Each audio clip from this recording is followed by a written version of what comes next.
సోదరి సోదరులారా, ప్రభైన యేసుక్రీస్తు నామంలో హృదయపూర్వక వందనాలండి. ముందుగా ఇంత మంచి సమయాన్ని ఇచ్చిన తండ్రైన దేవునికి ప్రభైన క్రీస్తు ద్వారా కృతజ్ఞతాస్తుతులు చెల్లిస్తున్నానండి. అలాగే ఈ అవకాశాన్ని ఇచ్చిన సేవకులకి ప్రభు పేట హృదయపూర్వక వందనాలండి. అందరూ బాగున్నారండి. వాక్యం చదువుకొని ప్రార్థన చేసుకున్న తర్వాత పాఠంలోకి వెళ్దాం.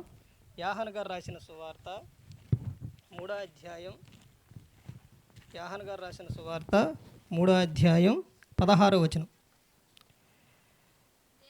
దేవుడు లోకమును ఎంతో ప్రేమించెను కాగా ఆయన తన అద్వితీయ కుమారునిగా పుట్టిన వాని యందు విశ్వాసముంచు ప్రతివాడును నశింపక నిత్య జీవం పొందినట్లు ఆయనను అనుగ్రహించెను. ప్రార్థన చేసుకున్నాం. పరలోకమందున్న మా తండ్రి, పరిశుద్ధ ప్రేమ గల తండ్రి, గొప్ప తండ్రి, యెహోవా తండ్రి, మీ ప్రియ కుమారుడు యేసుక్రీస్తు ప్రభువారి ద్వారా కృతజ్ఞతాస్తుతులు చెల్లిస్తున్నాము నాయన. అయా, ఈ కూడికంతట్లో మీరే ముందు నడిపించండి నాయన. మా అందరితో మాట్లాడమని మా ప్రభువైన యేసుక్రీస్తు నామన వేడుకుంటున్నాం తండ్రి, ఆమేన్. ప్రభువైన యేసుక్రీస్తు నామలో హృదయపూర్వక వందనాలండి. దేవుని కుమారుడు యేసుక్రీస్తు ప్రభువారు ఈ లోకానికి వచ్చిన తర్వాత పరలోక రాజ్యం సమీపిస్తుంది కనుక మారు మనసు పొందమని ప్రకటింప మొదలుపెట్టారు. అంశం, దేవుడు మనల్ని ఎంత ప్రేమిస్తున్నారో తెలుసా? అయితే దేవుడు ఇందులో ఒక విషయం ఏంటంటే, మనలను అనగా అందరం వస్తాం. అయితే దేవుడు నిన్ను, నన్ను, మనందరినీ ఎంత ప్రేమిస్తున్నారో తెలుసా? ఎంత ప్రేమిస్తున్నారు? ఎంత ప్రేమిస్తున్నారు? ఎంతో. అక్కడ చదవబడిన ఆ మాటలోనే ఉంది. కొమ్ము ఉంది కదా, ఎంతో ఎంతో ప్రేమిస్తున్నారు. దేవుడు లోకమును ఎంతో ప్రేమిస్తున్నాడు. అందుకనే ఏ ఒక్కరూ కూడా నశించి నరకానికి వెళ్ళిపోకూడదని ఏం చేశారు? తన అద్వితీయ కుమారుని యేసుక్రీస్తు ప్రభువారిని ఈ లోకానికి పంపించారు. పంపించిన తర్వాత ఆయన చెబుతున్న విషయం ఏంటి? అన్నీ అక్కడే ఉన్నాయి. ఆ ఒక్క వచనంలోనే ఉన్నాయి మొత్తం కూడా. తన అద్వితీయ కుమారుని యందు ఏముంచాలంట? విశ్వాసం ఉంచాలి. అలా విశ్వాసం ఉంచినప్పుడు ఎక్కడ చేరతారు? నిత్య జీవం చేరతారు. చూశారండి ఎన్ని పదాలు, ఎన్ని అర్థాలు ఉన్నాయో అక్కడే.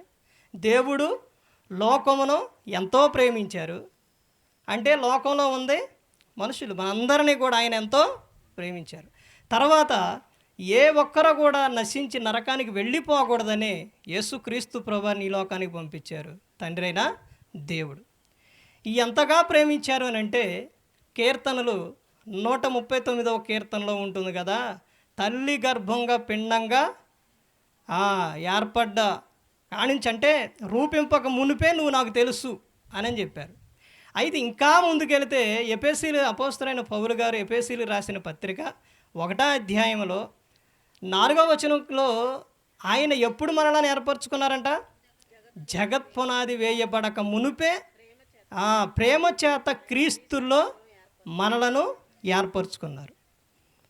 దేవుడు మనలను ఎంత ప్రేమిస్తున్నారనంటే ఇర్మియా గ్రంథం 33:3 ఇక్కడ బాధలు వచ్చినా శ్రమలు వచ్చినా ప్రతి ఒక్క విషయంలో చెబుతున్న విషయం దేవుడు, ఇదిగో నాకు మొరపెట్టుము, నేను నీకు ఉత్తరం ఇచ్చేదను, నీకు తెలియని సంగతులు, గూఢమైన సంగతులు నేను నీకు తెలియజేస్తానని చెబుతున్నారు. ఇంకా చెబుతున్నారు కదా, ఫిలిప్పీలకు 4వ అధ్యాయం 4వ వచనంలో ఏమని చెబుతున్నారు? ఎల్లప్పుడూ ఆనందించుడి, ప్రభువునందు ఆనందించుడి, మరలా చెప్పుదును ఆనందించుడి, మీ సకలము సకల జనులకు తెలియబడనీడి, దేని గురించి ప్రభు సమీపంగా ఉన్నాడు, దేని గురించి కూడా చింతపడొద్దు అని చెబుతున్నారు. ప్రతి ఒక్క విషయంలోనూ ప్రార్థనా విజ్ఞాపముల ద్వారా కృతజ్ఞతాపూర్వకంగా మీ విన్నపములు దేవునికి తెలియజేయుడి. అప్పుడు సమస్త జ్ఞానమునకు మించిన దేవుని సమాధానం యేసుక్రీస్తు వలన మీ హృదయములకును మీ తలంపులకును కావలి ఉండును. 19లో ఏమని చెప్తారండి? 19వ వచనంలో, కాగా దేవుడు తన ఐశ్వర్యం చొప్పున క్రీస్తు యేసునందు మహిమలో మీ ప్రతి అవసరం కూడా తీర్చును. దేవుడు ఎంతగా ప్రేమిస్తున్నారనంటే యేసుక్రీస్తు ప్రభువారిని ఈ లోకానికి పంపించారు. అలాగే ప్రతి ఒక్కరూ కూడా ఈ లోకంలో బాగుండాలి. తర్వాత చెబుతున్న విషయం ఏంటనంటే ప్రతి ఒక్కరికి కూడా ఏం కావాలనంటే వాక్యం. ఆ వాక్యం అందాలి ప్రతి ఒక్కరికి కూడా. వాక్యం నీ హృదయంలో ఉండాలి.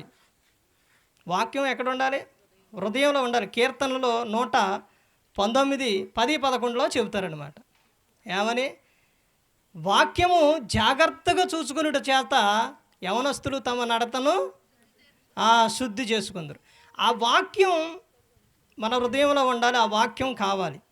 అయితే దేవుడు మన కుమారుని పంపించిండు. తర్వాత మనందరినీ మన ఆత్మలను కాయటానికి ఎవరిని పంపించారండి? ఎవరిని ఇచ్చారంటే సేవకుణ్ణి, సంఘ కాపరిని ఇచ్చారు. వారు ఏం చేస్తారంటే వాక్యాన్ని అందిస్తారు. ఆ వాక్యముతో ఏం చేస్తారంటే బలపరుస్తారు. శరీరానికి కావాల్సింది ఆహారం, మనం అందరూ వండుకొని తింటారు కదా, ఆహారం. ఆత్మ కావాల్సింది ఆహారం ఏంటంటే వాక్యం. ఇప్పుడు శరీరము ఆత్మ ఈ రెండు విషయానికి వచ్చేసరికి దేవుడు ఇంకా ప్రతి ఒక్క మనిషిని కూడా ఎందుకు ప్రేమిస్తున్నారనంటే ఒక విషయం గమనించాలి. మనలో ఉన్నది ఏంటది? దేవుని ఆత్మ. దేవుని ఆత్మ మనలో ఉంది కాబట్టి దేవుడు మనలను విడిచిపెట్టడు. ప్రసంగి 12:7 మన్నైనది మరలా ఎక్కడికి వెళ్తుంది? మట్టికి చేరును, ఆత్మ దాన్ని దయచేసిన దేవుని యొద్దకు వెళుతుంది. అంటే ఆత్మ ఎవరిచ్చారు? అది ఎవరిది? దేవునిది. అందుకని దేవుడు ఆ ఆత్మ నరకంలోకి వెళ్ళిపోకూడదని ఆత్మను అంటే మనలో ఉంచి ఏం చేస్తున్నారు? కాస్తున్నారు. సేవకుణ్ణి పంపించి వాక్యాన్ని అందిస్తున్నారు. ఆ వాక్యం అందించిన సేవకులు వెంకటేశ్వర గారు ఇక్కడ నా జీవితం ఆయన చెప్పిన ఆ వాక్యం విని నేను ఇక్కడ మారాను. ఎంతగానంటే అది వరకు ఎలాంటి జీవితం అన్నదే అందరికీ తెలుసు. తర్వాత ఎలాంటి అవకాశం వచ్చిందో, దేవుడు ఎలా పిలిచిండు అన్నది కూడా ప్రతి ఒక్కరికి కూడా తెలుసు. ఆ తర్వాత దేవుడు ఎంతగా ప్రతి ఒక్క విషయంలో కూడా దేవుడు కాపాడుతూనే వచ్చారు. ఆ హౌస్ అవతల పక్క గది ఎప్పుడన్నా చూశారండి? అది ఆ విధంగా ఉండడానికి కారణం ఏంటనంటే ప్రార్థన అండి. అందుకని ప్రార్థనలోని చాలా శక్తి ఉంది. ఆ తర్వాత దేవుడు మనందరినీ కూడా ప్రతి ఒక్కరిని కూడా ప్రేమిస్తూ ఉన్నారు. ఎప్పుడు కూడా విడిచిపెట్టలేదు. ఒక సేవకుని ద్వారా వాక్యం అందిస్తారు.